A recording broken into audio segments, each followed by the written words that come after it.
1. El bajorrelieve de arcilla. No hay en el mundo fortuna mayor, creo, que la incapacidad de la mente humana para relacionar entre sí todo lo que hay en ella. Vivimos en una isla de plácida ignorancia, rodeados por los negros mares de lo infinito, y no es nuestro destino emprender largos viajes. Las ciencias, que siguen sus caminos propios, no han causado mucho daño hasta ahora, pero algún día la unión de esos disociados conocimientos nos abrirá a la realidad y a la endeble posición que en ella ocupamos, perspectivas tan terribles que enloqueceremos ante la revelación o huiremos de esa funesta luz, refugiándonos en la seguridad y la paz de una nueva edad de las tinieblas. Algunos teósofos han sospechado la majestuosa grandeza del ciclo cósmico del que nuestro mundo y nuestra raza no son más que fugaces incidentes. Han señalado extrañas supervivencias en términos que nos helarían la sangre si no estuviesen disfrazados por un blando optimismo. Pero no son ellos los que me han dado la fugaz visión de esos tones prohibidos, que me estremecen cuando pienso en ellos y me enloquecen cuando sueño con ellos. Esa visión, como toda terrible visión de la verdad, surgió de una unión casual de elementos diversos. En este caso, el artículo de un viejo periódico y las notas de un profesor ya fallecido. Espero que ningún otro logre llevar a cabo esta unión. Yo, por cierto, si vivo, no añadiré voluntariamente un solo eslabón a tan espantosa cadena. Creo, por otra parte, que el profesor había decidido también no revelar lo que sabía, y que si no hubiese muerto repentinamente, hubiera destruido sus notas. Tuve por primera vez conocimiento de este asunto en el invierno de 1926-1927, a la muerte de mi tío abuelo George Gamel Angell, profesor honorario de lenguas semíticas de la Universidad de Brown, Providence, Rhode Island. El profesor Angell era una autoridad vastamente conocida en materia de antiguas inscripciones, y a él habían recurrido con frecuencia los conservadores de los más importantes museos. Muchos deben, por lo tanto, recordar su desaparición, acaecida a la edad de 92 años. Las oscuras razones de su muerte aumentaron aún más el interés local. El profesor había muerto mientras volvía del barco de Newport, y según afirman los testigos, luego de recibir el empellón de un marinero negro. Este había surgido de uno de los curiosos y sombríos pasajes situados en la falda abrupta de la colina que une los muelles a la casa del muerto, en la calle Williams. Los médicos, incapaces de descubrir algún desorden orgánico, concluyeron, luego de un perplejo cambio de opiniones, que la muerte debía atribuirse a una oscura lesión del corazón, determinada por el rápido ascenso de una cuesta excesivamente empinada para un hombre de tantos años. En ese entonces no vi ningún motivo para disentir de ese diagnóstico, pero hoy tengo mis dudas, y algo más que dudas. Como heredero y ejecutor de mi tío abuelo, viudo y sin hijos, era de esperar que yo examinara sus papeles con cierta atención. Trasladé con ese propósito todos sus archivos y cajas a mi casa de Boston.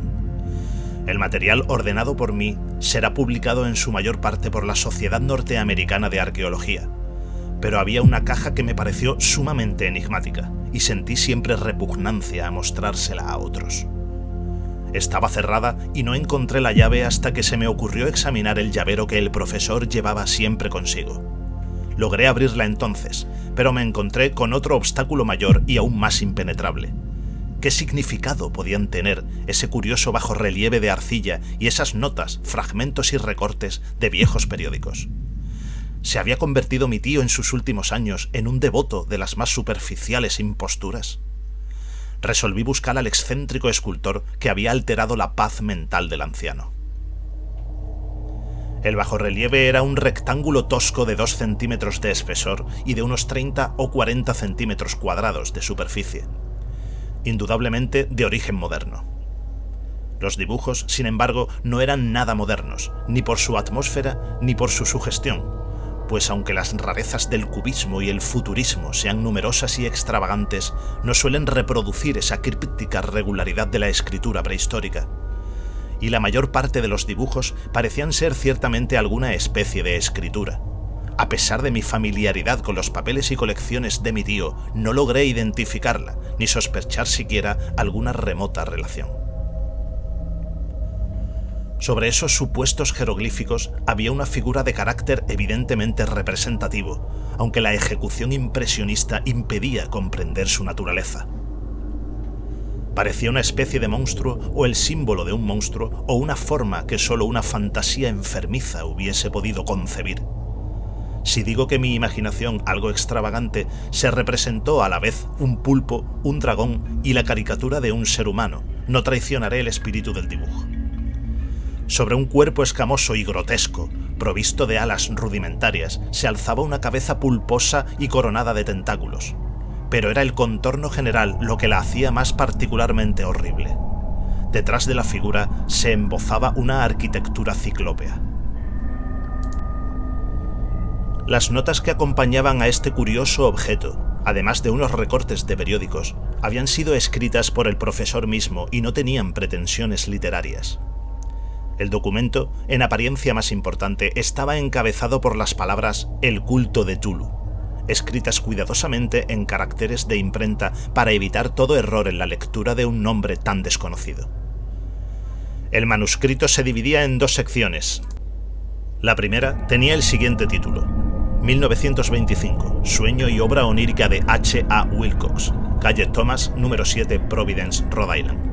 Y la segunda, informe del inspector John R. Legrasse, calle Bienville 121, Nueva Orleans, a la Sociedad Norteamericana de Arqueología, 1928, notas del mismo y del profesor Webb. Las otras notas manuscritas eran todas muy breves, relatos de sueños curiosos de diferentes personas o citas de libros y revistas teosóficos, principalmente La Atlántida y La Lemuria perdida, de W. Scott Elliot.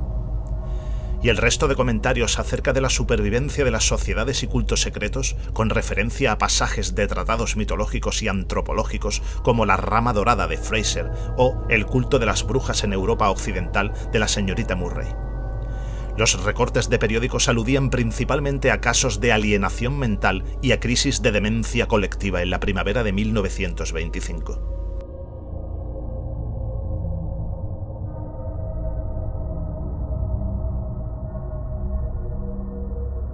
Parece que el 1 de marzo de 1925, un joven delgado, moreno, de aspecto neurótico y presa de una gran excitación, había visitado al profesor Engel con el singular bajorrelieve de arcilla, entonces todavía fresco y húmedo. En su tarjeta se leía el nombre de Henry Anthony Wilcox, y mi tío había reconocido en él al hijo menor de una excelente familia con la que estaba ligeramente relacionado.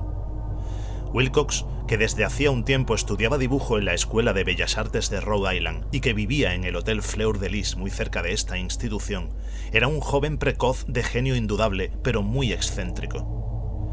Desde su infancia había llamado la atención por las historias y sueños extraños que se complacía en relatar. Se denominaba a sí mismo físicamente hipersensitivo, pero la gente seria de la vieja ciudad comercial lo consideraba simplemente raro. No había frecuentado nunca a los de su propia clase y poco a poco había ido retirándose de toda actividad social. Actualmente solo era conocido por algunos estetas de otras ciudades. La Asociación Artística de Providence, deseosa de preservar su conservadurismo, lo había desahuciado. En aquella visita, decía el manuscrito, el escultor había pedido bruscamente la ayuda de los conocimientos arqueológicos de su huésped para identificar los jeroglíficos. El joven hablaba de un modo pomposo y descuidado que impedía simpatizar con él. Mi tío le respondió con sequedad, pues la evidente edad de la tableta excluía toda posible relación con las ciencias arqueológicas. La réplica del joven Wilcox, que impresionó bastante a mi tío como para que la reprodujera palabra por palabra, tuvo ese énfasis poético que caracterizaba sin duda su conversación habitual. «Es nueva, es cierto», le dijo, «pues la hice anoche mientras soñaba con extrañas ciudades, y los sueños son más viejos que la cavilosa Tiro, la contemplativa Esfinge o Babilonia, guarnecida de jardines». Y comenzó a narrar una historia desordenada que de pronto despertó en mi tío un recuerdo. El anciano se mostró febrilmente interesado. La noche anterior había habido un leve temblor de tierra, el más violento de los que habían sacudido Nueva Inglaterra en esos últimos años, que había afectado terriblemente la imaginación de Wilcox. Ya en cama, y por primera vez en su vida, había visto en sueños unas ciudades ciclópeas de enormes bloques de piedra y gigantescos y siniestros monolitos de un horror latente, que exudaban un limo verdoso. Muros y pilares estaban cubiertos de jeroglíficos, y de las profundidades de la tierra, de algún punto indeterminado, venía una voz que no era una voz, sino más bien una sensación confusa que solo la fantasía podía traducir en esta unión de letras casi imposibles. Tulu FHTAGN. Esa mezcla de letras fue la llave del recuerdo que excitó y perturbó al profesor Engel. Interrogó al escultor con minuciosidad científica y estudió con intensidad casi frenética el bajorrelieve que el joven había estado esculpiendo en sueños, vestido solo con su ropa de dormir y temblando de frío. Mi tío culpó a su avanzada edad, dijo Wilcox más tarde, el no reconocer con rapidez los jeroglíficos y el dibujo.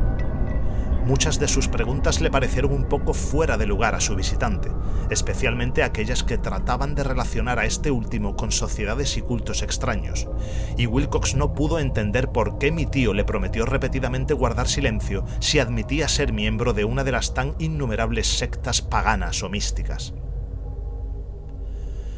Cuando el profesor quedó al fin convencido de que Wilcox ignoraba la verdad, toda doctrina o cultos secretos, le suplicó que no dejara de informarle acerca de sus sueños.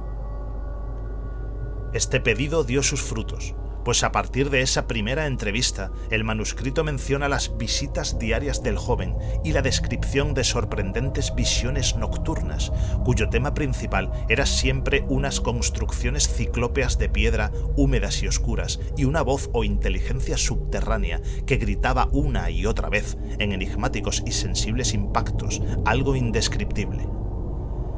Los dos sonidos que se repetían con más frecuencia eran los representados por las palabras Tulu y Erlie. El 23 de marzo, continuaba el manuscrito, Wilcox faltó a la cita. Una investigación realizada en el hotel reveló que había sido atacado por una fiebre de origen desconocido y que lo habían llevado a la casa de sus padres, en la calle Waterman. Se había puesto a gritar en medio de la noche, despertando a varios artistas que vivían en el mismo hotel, y desde entonces había pasado alternativamente de la inconsciencia al delirio.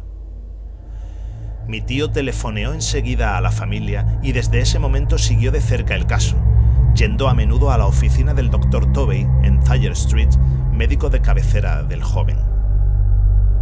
La mente febril de Wilcox alimentaba aparentemente extrañas imágenes. El doctor se estremeció al recordarlas.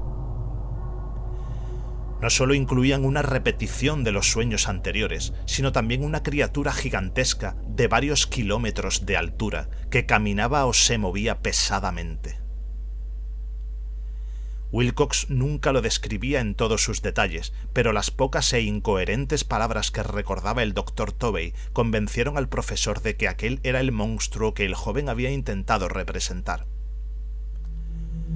Cuando Wilcox se refería a su obra, añadió el doctor, caía enseguida, invariablemente, en una especie de letargo. Cosa rara, su temperatura no estaba nunca por encima de lo normal. Sin embargo, su estado se parecía más al de una fiebre violenta que al de un desorden del cerebro.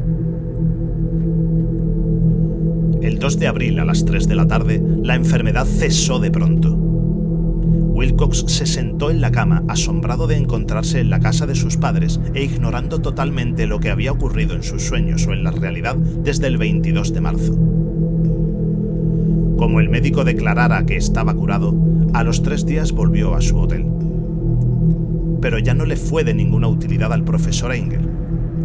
Junto con su enfermedad, se habían desvanecido todos aquellos sueños, y luego de oír durante una semana los relatos inútiles e irrelevantes de unas muy comunes visiones, mi tío dejó de anotar los pensamientos nocturnos del artista. Aquí terminaba la primera parte del manuscrito, pero las abundantes notas invitaban de veras a la reflexión. Solo el escepticismo inveterado que informaba entonces mi filosofía puede explicar mi persistente desconfianza. Las notas describían lo que habían soñado diversas personas en el mismo periodo en que el joven Wilcox había tenido sus extrañas revelaciones. Mi tío, parecía, había organizado rápidamente una vasta encuesta entre casi todos aquellos a quienes podía interrogar sin parecer impertinente, pidiendo que le contaran sus sueños y le comunicaran las fechas de todas sus visiones notables. Las reacciones habían sido variadas, pero el profesor recibió más respuestas que las que hubiese obtenido cualquier otro hombre sin la ayuda de un secretario. Aunque no conservó la correspondencia original, las notas formaban un completo y muy significativo resumen. La aristocracia y los hombres de negocios, la tradicional sal de la tierra de Nueva Inglaterra, dieron un resultado casi completamente negativo, aunque hubo algunos pocos casos de informes de impresiones nocturnas, siempre entre el 13 de marzo y el 2 de abril, periodo del delirio del joven escultor. Los hombres de ciencia no fueron tampoco muy afectados, aunque por lo menos 4 vagas descripciones sugerían la visión fugaz de extraños paisajes, y uno de ellos hablaba del temor a algo anormal. Las respuestas más pertinentes procedían de artistas y poetas que, si hubieran podido comparar sus notas, hubieran sido presas del pánico. Ante la falta de las cartas originales, llegué a sospechar que el compilador había estado haciendo preguntas insidiosas o había deformado el texto de la correspondencia para corroborar lo que había resuelto ver. Por eso persistí en la creencia de que Wilcox, conociendo de algún modo los viejos documentos reunidos por mi tío, había estado engañándolo. Estas respuestas de los artistas narraban una perturbadora historia. Entre el 28 de febrero y el 2 de abril, gran parte de ellos habían tenido sueños muy curiosos, alcanzando su máxima intensidad en el tiempo del delirio del escultor. Una cuarta parte hablaba de escenas y sonidos semejantes a los descritos por Wilcox, y algunos confesaban su terror ante una criatura gigantesca y sin nombre. Un caso que las notas describían con énfasis era particularmente triste. El sujeto, un arquitecto muy conocido, algo inclinado al ocultismo y a la teosofía, se volvió completamente loco la noche que llevaron al joven Wilcox a la casa de sus padres y murió meses después gritando que lo salvaran de algún escapado habitante del infierno. Si mi tío hubiese conservado los nombres de estos casos, en vez de reducirlos a números, yo hubiera podido hacer alguna investigación personal, pero como estaban las cosas, solo pude encontrar a unos pocos. Todos, sin embargo, confirmaron las notas. Me pregunté a menudo si aquellos a quienes había interrogado el profesor Engel se habían sentido tan intrigados como este grupo. Nunca les di explicaciones, y es mejor así. Los recortes de prensa, como ya he dicho, trataban de casos de pánico, manía y excentricidad, siempre en el mismo periodo. El profesor Engel debió de haber empleado una agenda de recortes, pues el número de estos extractos era prodigioso y además procedían de todos los rincones del mundo. Uno describía un suicidio nocturno en Londres. Un hombre había saltado por una ventana luego de lanzar un grito horrible. En una confusa carta al editor de un periódico sudamericano, un fanático anunciaba, apoyándose en sus visiones, un futuro siniestro. Un despacho de California relataba que una colonia teosófica había comenzado a usar vestiduras blancas ante la proximidad de un glorioso acontecimiento que no llegaba nunca, mientras las noticias de la India se referían cautelosamente a una seria agitación de los nativos producida a fines de marzo. Las orgías vudúes se habían multiplicado en Haití y en África se había hablado de unos cuantos misteriosos. Los oficiales norteamericanos radicados en Filipinas habían tenido ciertas dificultades con algunas tribus, y en la noche del 22 de marzo los policías de Nueva York habían sido molestados por levantinos histéricos. Confusos rumores recorrieron también el oeste de Irlanda, y un pintor llamado Audois Bonnot exhibió en 1926 en el Salón de Primavera de París un blasfemo paisaje de sueño. En los asilos de alienados, los desórdenes fueron tan numerosos que solo un milagro logró impedir que el cuerpo médico advirtiera curiosas semejanzas y sacara apresuradas conclusiones. Una rara colección de recortes, de veras. Apenas concibo hoy el crudo racionalismo con que los hice a un lado. Pero quedé convencido de que el joven Wilcox había tenido noticias de unos sucesos anteriores mencionados por el profesor. 2. El informe del inspector Legrasse. Los sucesos anteriores por los que mi tío diera tanta importancia al sueño del escultor y al bajorrelieve eran el tema de la segunda mitad del largo manuscrito.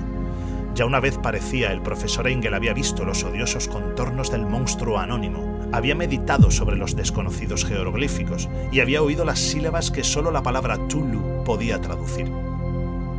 Todo esto en circunstancias tan sobrecogedoras que no es raro que persiguiese al joven Wilcox con preguntas y ruegos.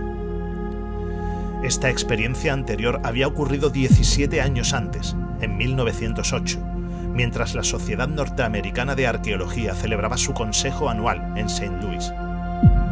El profesor Engel, por su autoridad y sus méritos, había desempeñado un papel importante en todas las deliberaciones, y a él se acercaron varios profanos que aprovechaban la oportunidad de la convocatoria para hacer preguntas y plantear problemas. El jefe de ese grupo no tardó en convertirse en centro de atracción de todo el Congreso.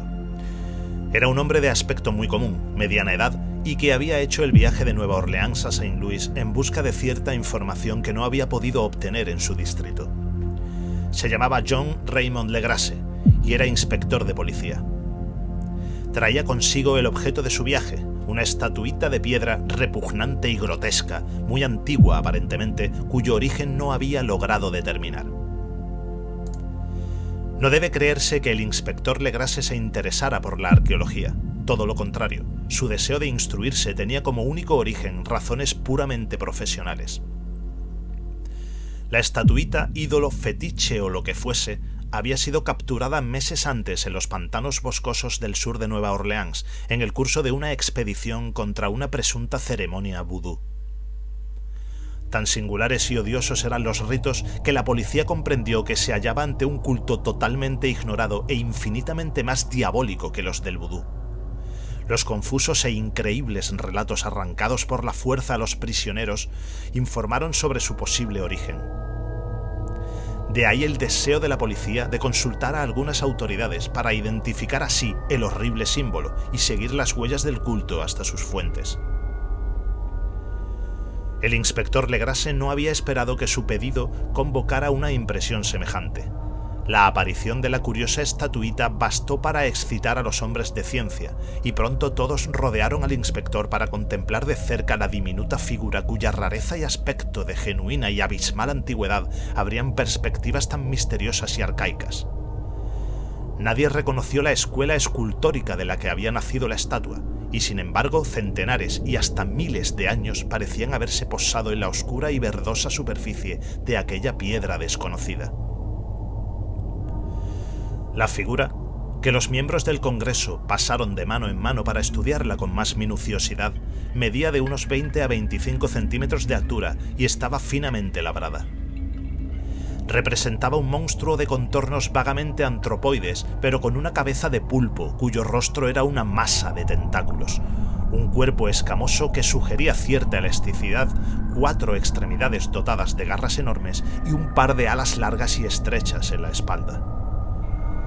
Esta criatura, que exhalaba una malignidad antinatural, parecía ser de una pesada corpulencia y estaba sentada en un pedestal o bloque rectangular cubierto de indescriptibles caracteres. Las puntas de las alas rozaban el borde posterior del bloque. El asiento ocupaba el centro, mientras que las garras largas y curvas de las plegadas extremidades asían el borde anterior y descendían hasta un cuarto de la altura del pedestal. La cabeza de cefalópodo se inclinaba hacia el dorso de las garras enormes que apretaban las elevadas rodillas. El conjunto daba una impresión de vida anormal, más sutilmente terrorífico a causa de la imposibilidad de establecer su origen. Su vasta, pavorosa e incalculable edad era innegable. Sin embargo, nada permitía relacionarlo con algún tipo de arte de los comienzos de la civilización. El material de la estatua encerraba otro misterio. no había nada parecido en la geología o la mineralogía a aquella pieza jabonosa verdinegra de estrías doradas o iridescentes. Los caracteres de la base eran igualmente desconcertantes, y ninguno de los miembros del Congreso, a pesar de que representaban a la mitad de las autoridades mundiales en esta esfera, pudo descubrir el más remoto parentesco lingüístico. Tanto la figura como el material pertenecían a algo increíblemente lejano, totalmente distinto de la humanidad que conocemos. Algo sugería, de un modo terrible, antiguos y profanos ciclos en los que nuestro mundo y nuestras concepciones no habían participado. Y sin embargo, mientras los miembros del Congreso sacudían la cabeza y se confesaban incapaces de resolver el misterio, uno de ellos creyó descubrir algo raramente familiar en la efigie y los jeroglíficos, y al fin, no sin reticencia, confesó lo que sabía. Este hombre era el hoy desaparecido William Channing Webb, profesor de antropología en la Universidad de Princeton y explorador de bastante renombre. 48 años antes, el profesor Webb había recorrido Groenlandia e Islandia en busca de ciertas inscripciones rúnicas que hasta ese entonces no había podido descubrir. En la costa occidental de Groenlandia se había encontrado con una tribu degenerada de esquimales, cuya religión, un culto demoníaco curioso, lo había impresionado sobremanera por su faz deliberadamente sanguinaria y repulsiva. Era aquella una fe que los otros esquimales ignoraban casi del todo, y a la que se referían estremeciéndose. Databa, decían, de épocas muy antiguas, anteriores al nacimiento del mundo. Junto a ritos anónimos y sacrificios humanos, había invocaciones de origen tradicional dirigidas a un demonio supremo o Tornasuk. El profesor Webb había oído esa invocación en boca de un viejo Angkok o brujo sacerdote y la había transcrito fonéticamente, hasta donde era posible, en caracteres romanos. Pero lo que ahora parecía importante era el fetiche adorado en ese culto, y alrededor del cual bailaban los esquimales cuando la aurora boreal brillaba muy por encima de los acantilados de hielo. Era, declaró el profesor, un tosco bajorrelieve de piedra con una figura horrible y algunos caracteres misteriosos. Creía recordar que se parecía, por lo menos en todos los rasgos esenciales, a la criatura bestial que ahora estaban examinando. Este relato, recibido con asombro y sorpresa por los miembros del Congreso, pareció excitar al inspector Legrasse, que abrumó al profesor a preguntas. Habiendo copiado una invocación recitada por uno de los oficiantes del pantano, rogó al profesor Webb que tratase de recordar las sílabas recogidas en Groenlandia. Siguió una comparación exhaustiva de todos los detalles y un instante de sombrío silencio cuando el profesor y el detective convinieron en la virtual identidad de las frases. He aquí, en sustancia, la división de las palabras fue establecida de acuerdo con las pausas tradicionales observadas por los oficiantes, lo que el brujo esquimal y los sacerdotes de Luisiana habían cantado a sus ídolos. Legrasse había tenido más suerte que el profesor Webb, pues varios prisioneros le habían revelado el sentido de esas palabras. Era algo así: en su casa de Herlier, el fallecido Tulu espera soñando. Y entonces, respondiendo a un ruego general, el inspector relató minuciosamente su experiencia con los fieles del pantano. Veo ahora que mi tío dio gran importancia a esa historia. Tenía cierto parecido con las ensoñaciones más extravagantes de los teósofos y los creadores de mitos, y revelaba una asombrosa imaginación de carácter cósmico que nadie hubiese esperado entre parias y vagabundos. El 1 de noviembre de 1907, la policía de Nueva Orleans había recibido un alarmado mensaje de la región pantanosa del sur. Los colonos, gente primitiva pero de buen natural, descendientes en su mayor parte de Lafitte, eran presas del pánico a causa de algo desconocido que había invadido la región durante la noche. Se trataba en apariencia de un culto vudú, pero de una especie más terrible que todo lo que ellos conocían. Desde que el malévolo tam-tam había comenzado a sonar incesantemente en aquellos bosques oscuros donde nadie osaba aventurarse, habían desaparecido varias mujeres y niños. Se habían oído gritos irracionales, chillidos desgarradores y cantos lúgubres, y unas llamas diabólicas habían bailado en la espesura. Los vecinos, añadía el aterrorizado mensajero, no podían soportarlo. En las primeras horas de la tarde, 20 policías partieron en 2 carricoches y un automóvil, guiados por el tembloroso colono. Cuando el camino se hizo intransitable, abandonaron los vehículos y durante varios kilómetros chapotearon en silencio a través de los espesos bosques de cipreses, donde nunca penetraba la luz del día. Raíces tortuosas y nudos malignos de musgo español retardaban la marcha, y de vez en cuando una pila de piedras húmedas o los fragmentos de una pared en ruinas hacían más depresiva aquella atmósfera que los árboles deformados y las colonias de hongos contribuían a crear. Al fin apareció un miserable conjunto de chozas, y los histéricos colonos corrieron a agruparse alrededor de las vacilantes linternas. El apagado golpear de los tam-tams se oía débilmente a lo lejos. La brisa traía muy de cuando en cuando un chillido que helaba la sangre. Un resplandor rojizo parecía filtrarse por entre el follaje pálido, más allá de las interminables avenidas de la noche selvática. A pesar de su repugnancia a quedarse nuevamente solos, todos los habitantes del lugar se negaron a avanzar un solo paso hacia la escena del culto maldito, de modo que el inspector Legrase y sus 19 colegas tuvieron que aventurarse sin guías por aquellas negras arcadas de horror donde ninguno de ellos había puesto el pie. La región en que ahora entraba la policía tenía tradicionalmente muy mala fama y en su mayor parte no había sido explorada por hombres blancos. Algunas leyendas se referían a un lago secreto en que vivía una colosal e informe criatura, algo parecida a un pólipo y de ojos fosforescentes, y según los colonos, unos demonios de alas de murciélago salían a medianoche de sus cavernas para adorar al monstruo. Afirmaban que éste estaba allí desde antes que la sale de los indios y aún de las bestias y pájaros del bosque. Era una verdadera pesadilla y verlo significaba la muerte. Pero se aparecía en sueños a los hombres y eso bastaba para que estos se mantuviesen alejados. La orgía vudú se desarrollaba en los límites extremos del área aborrecida, pero aún así el emplazamiento era bastante malo y eso quizá había aterrorizado a los colonos más que los chillidos o incidentes. Solo la poesía o la locura podían haber reproducido los ruidos que oyeron los hombres de Legrase mientras atravesaban lentamente el sombrío pantano, acercándose a la luz rojiza y a los apagados tam-tams. Hay una cualidad vocal propia de las bestias y nada más terrible que oír una de ellas cuando el órgano de donde proviene debería emitir otra.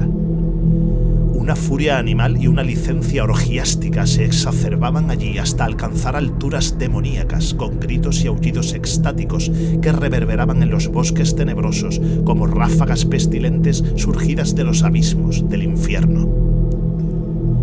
De vez en cuando cesaban los gritos y lo que parecía un coro de voces roncas entonaban odiosas melodías. Por fin, los hombres llegaron a un sitio donde el bosque era menos denso y se encontraron de pronto en el lugar mismo de la escena. 4 trastabillaron y un quinto perdió el conocimiento. Y otros 2 lanzaron un grito de horror que, por suerte, fue apagado por el tumulto salvaje de la orgía. Legrase roció con agua pantanosa el rostro del hombre desvanecido y luego todos contemplaron el espectáculo, fascinados por el horror. En un claro natural del pantano se alzaba una isla verde de tal vez un acre de extensión, desprovista de árboles y bastante seca. Allí saltaba y se retorcía una horda de anormalidades humanas más indescriptibles que cualquiera de las que hubiese podido pintar un Sime o un Angarola. Sin ropas, esta híbrida muchedumbre bramaba, rugía y se contorsionaba alrededor de una hoguera circular. De vez en cuando se abrían las cortinas de fuego y se podía distinguir en el centro un bloque de granito de unos 2,5 metros de alto, en cuya cima, incongruente por su pequeñez, se alzaba la funesta estatuita.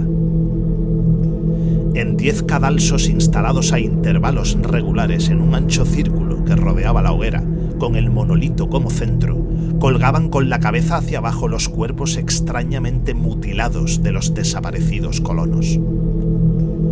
Dentro de este círculo saltaba y rugía el anillo de fieles, moviéndose de izquierda a derecha en una bacanal interminable entre el círculo de cadáveres y el círculo de fuego.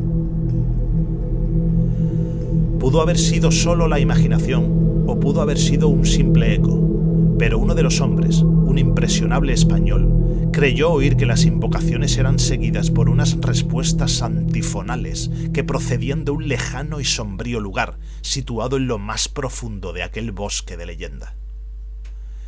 Este hombre, Joseph D. Gálvez, a quien más tarde encontré e interrogué, era desbordantemente imaginativo. Llegó a decir que había oído el débil golpear de unas grandes alas y que había vislumbrado unos ojos luminosos y una enorme masa blanca detrás de los árboles más lejanos, pero creo que estaba demasiado influido por las supersticiones locales. La inactividad de los hombres paralizados fue comparativamente de poca duración. El deber venció pronto todas las dudas, y aunque los celebrantes debían de llegar al centenar, la policía, confiada en sus armas de fuego, irrumpió en medio de la horda. Durante 5 minutos el caos y el tumulto fueron indescriptibles. Hubo furiosos golpes, disparos y huidas, pero finalmente Legrasse pudo contar 47 prisioneros, a los que obligó a vestirse rápidamente y que rodeó de policías. 5 de los celebrantes habían muerto y otros 2, muy mal heridos, fueron transportados por sus cómplices en improvisadas parihuelas. La imagen del monolito fue sacada con todo cuidado y llevada por Legrasse. Examinados en el cuartel de la policía, luego de un viaje agotador, los prisioneros resultaron ser mestizos de muy baja ralea y mentalmente débiles. Eran en su mayor parte marineros y había algunos negros y mulatos procedentes casi todos de las islas de Cabo Verde que daban un cierto matiz vudú a aquel culto heterogéneo.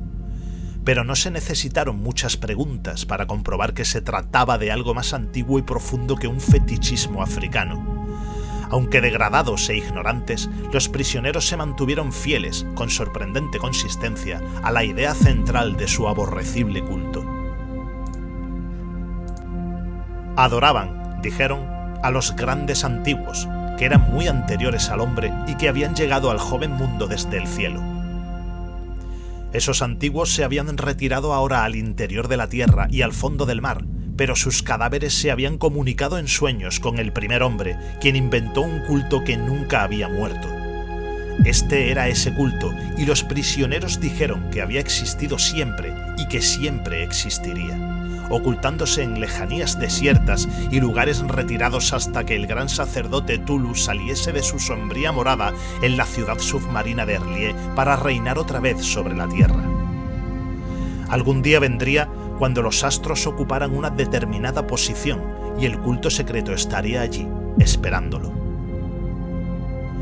Mientras tanto, no podían decir nada más. Se trataba de un secreto que ni la tortura podría arrancarles. La humanidad no era lo único consciente en la Tierra, pues había unas formas que emergían de la sombra para visitar a sus escasos fieles. Pero estas no eran los grandes antiguos. Ningún ser humano había visto a los antiguos.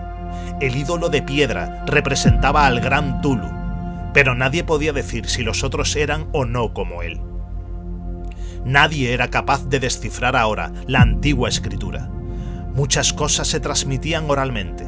La invocación ritual no era el secreto. Este no se comunicaba nunca en voz alta. El canto significaba, en su casa de Herlié, el fallecido Tulu espera soñando. Solo 2 de los prisioneros fueron juzgados bastante cuerdos y se les ahorcó. El resto fue enviado a diversas instituciones. Todos negaron haber participado en los crímenes rituales y afirmaron que los culpables de aquellas muertes eran los Alas Negras que habían venido hasta ellos desde su refugio inmemorial en el Bosque Encantado. Pero nada coherente se pudo saber de aquellos aliados misteriosos. Lo que la policía logró obtener salió en su mayor parte en un viejísimo mestizo llamado Castro, quien pretendía haber tocado puertos distantes y hablado con los jefes inmortales del culto en las montañas de China. El viejo Castro recordaba fragmentos de odiosas leyendas que empequeñecían las especulaciones de los teósofos y hacían de nuestro mundo algo reciente y fugaz. En ciclos muy lejanos, otros seres habían gobernado la Tierra. Habían vivido en grandes ciudades, y sus vestigios podían encontrarse aún, le habían dicho a Castro los inmortales de China, en unas piedras ciclópeas de algunas islas del Pacífico. Habían muerto muchísimo antes de la aparición del hombre, pero había artes que podrían revivirlos cuando los astros volvieran a ocupar su justa posición en los cielos de la eternidad. Estos seres, indudablemente, procedían de las estrellas y habían traído sus imágenes con ellos. Estos grandes antiguos, continuó Castro, no eran de carne y hueso. Tenían forma, no lo probaba acaso esta imagen estelar, pero esa forma no era material. Cuando las estrellas eran propicias, iban de mundo en mundo a través del cielo, pero cuando eran desfavorables no podían vivir. Pero aunque ya no viviesen, no habían muerto en realidad. Yacían todos en casas de piedra en la gran ciudad de Erlié, preservada por los sortilegios del Gran Tulu para el día que las estrellas y la tierra pudiesen recibir su gloriosa resurrección. Pero en esa época alguna fuerza exterior debía ayudar a la liberación de sus cuerpos. Los conjuros que impedían que se descompusieran impedían también que se moviesen, y los antiguos tenían que contentarse con yacer y pensar en la oscuridad mientras transcurrían millones de años. Conocían todo lo que ocurría en el mundo, pues su lenguaje consistía en la transmisión del pensamiento. En ese mismo instante hablaban en sus tumbas. Cuando, luego de un caos infinito, aparecieron los primeros hombres, los grandes antiguos hablaron a los más sensibles, moldeándoles los sueños. Aquellos primeros hombres, murmuró Castro, establecieron el culto con que se adoraba a los ídolos de los grandes antiguos, ídolos traídos de estrellas oscuras en una época infinitamente lejana. Ese culto no moriría hasta que las estrellas volvieran a ser favorables. Los sacerdotes sacarían entonces al gran Tulu de su tumba para que reviviese a sus vasallos y volviera a asumir su reinado en la tierra. Ese tiempo sería fácil de conocer, pues entonces la humanidad se parecería a los grandes antiguos, salvaje y libre, más allá del bien y del mal, sin moral y sin ley. Y todos los hombres gritarían y matarían, y gozarían alegremente. Los antiguos, liberados, enseñarían nuevos modos de gritar y matar y gozar, y el mundo entero ardería en un holocausto de libertad y éxtasis. Mientras tanto, el culto, con apropiados ritos, debía conservar el recuerdo de aquellos días antiguos y presagiar su retorno. En los primeros tiempos, algunos hombres escogidos habían hablado en sueños con aquellos seres, pero luego algo había pasado. La gran ciudad de piedra de Erlié, con sus monolitos y sepulcros, se había hundido bajo las olas y las aguas de los abismos, con ese misterio primigenio en que nadie había pensado ni siquiera en penetrar, habían interrumpido esas citas espectrales. Pero los recuerdos no morían, y los altos sacerdotes afirmaban que cuando los astros fuesen favorables, la ciudad volvería a la superficie. Entonces, los viejos espíritus de la tierra, mohosos y sombríos, saldrían de sus subterráneos y propagarían los rumores recogidos allá en olvidados fondos del océano. Pero de ellos el viejo Castro no se atrevía a hablar. Se interrumpió de pronto y ni la persuasión ni las sutilezas pudieron arrancarle otras informaciones. Tampoco quiso mencionar, curiosamente, el tamaño de los antiguos. En cuanto al culto, afirmó que su centro se debía encontrar en los desiertos intransitados de Arabia, donde Irem, la ciudad de los pilares, sueña aún intacta y secreta. No tenía relación alguna con la brujería europea y solo era conocido por sus miembros. Ningún libro aludía a él, aunque los chinos inmortales decían que en el Necronomicon del árabe loco Abdul al-Afred había un sentido oculto que el iniciado podía interpretar de muy diversas maneras, especialmente en el tan discutido dístico: no está muerto quien puede yacer eternamente, y en épocas extrañas hasta la muerte puede morir. Legrasse, profundamente impresionado y no poco intrigado, había buscado sin éxito las filiaciones históricas del culto. Castro, aparentemente, había dicho la verdad al afirmar que era un secreto. Las autoridades de la Universidad de Tulane no pudieron arrojar luz alguna sobre el culto o la imagen, y ahora recurría a las mayores autoridades y se encontraba nada menos que con el episodio de Groenlandia del profesor Webb. El ferviente interés que despertó el relato de Legrasse, corroborado por la presencia de la estatuita, tuvo algún eco en las cartas que intercambiaron luego los miembros del Congreso, pero apenas hay alguna mención en el informe oficial. La prudencia es preocupación primordial de aquellos que se enfrentan a menudo a la charlatanería y a la impostura. Legrasse prestó durante un tiempo la estatua al profesor Webb, pero a la muerte de este último le fue devuelta y está desde entonces en su casa. Allí la he visto no hace mucho tiempo. Es de veras algo estremecedor e indiscutiblemente parecida a la escultura labrada en sueños por el joven Wilcox. No me asombró que mi tío se hubiese excitado con el relato del joven. ¿Qué pudo pensar al saber, ya enterado de la información recogida por Legrasse, que un joven sensible no solo había soñado la figura y los jeroglíficos de las imágenes del pantano y de Groenlandia, sino que también había oído en sueños 3 de las palabras de la fórmula repetida por los maestros de Luisiana y los diabólicos esquimales? Era natural que el profesor Engel hubiese iniciado instantáneamente una minuciosa investigación, aunque yo en mi fuero interno sospechaba que el joven Wilcox había oído hablar del culto y había inventado una serie de sueños para acrecentar el misterio ante los ojos de mi tío. El relato de los otros sueños y los recortes coleccionados por el profesor parecían corroborar la historia del joven, pero mi bien fundado racionalismo y la total extravagancia del asunto me llevaron a adoptar las conclusiones que estimé más razonables. De modo que luego de estudiar otra vez el manuscrito y comparar las notas teosóficas y antropológicas con la descripción del culto que había hecho Legrasse, viajé a Providence para ver al escultor e increparle el haberse burlado de tal modo de un sabio anciano. Wilcox vivía aún, solo, en el Fleur-de-Lis de la calle Thomas, desagradable imitación victoriana de la arquitectura bretona del siglo XVII. La fachada de estuco del hotel lucía ostentosamente entre las encantadoras casas coloniales y a la sombra del más hermoso campanario georgiano que pudiera verse en Norteamérica. Encontré a Wilcox en sus habitaciones, sumido en su labor, y comprendí enseguida, por las piezas que lo rodeaban, que su genio era profundo y auténtico. Creo que durante un tiempo Wilcox figurará entre los grandes decadentes, pues ha cristalizado en arcilla y reflejará un día en el mármol esas pesadillas y fantasías evocadas en prosa por Arthur Machen y que Clark Ashton Smith ha hecho visibles en versos y pinturas. Moreno, frágil y de aspecto un poco descuidado, Wilcox se volvió lánguidamente y sin dejar su silla me preguntó qué deseaba. Cuando le dije quién era, manifestó cierto interés, pues mi tío había excitado su curiosidad al examinar sus raros sueños, aunque sin expresar las razones de ese examen. Sin sacarlo de su ignorancia, traté prudentemente de hacerlo hablar.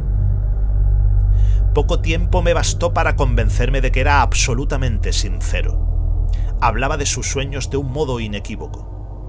Esos sueños y su residuo subconsciente había influido profundamente en su arte, y me mostró una estatua mórbida cuyo modelado me estremeció casi por la fuerza de su oscura sugestión. No recordaba haber visto el original excepto en el bajorrelieve creado durante un sueño, pero los contornos se habían formado insensiblemente bajo sus manos. Era, sin duda, la forma gigantesca de la que había hablado en su delirio. Comprobé muy pronto que no sabía nada del culto, salvo lo que el constante interrogatorio de mi tío había dejado escapar, y traté otra vez de concebir de qué modo podía haber recibido esas impresiones sobrenaturales. Hablaba de sus sueños de un modo extrañamente poético, haciéndome ver con terrible claridad la ciudad ciclópea de piedra verde y musgosa, cuya geometría, añado curiosamente, era totalmente errónea, y oí otra vez, con un temor expectante, el subterráneo llamado mental.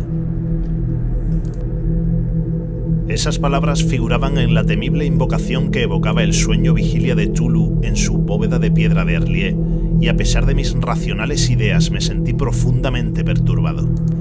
Wilcox era indudable, había oído hablar casualmente del culto y lo había olvidado enseguida en la masa de las lecturas y concepciones igualmente fantásticas.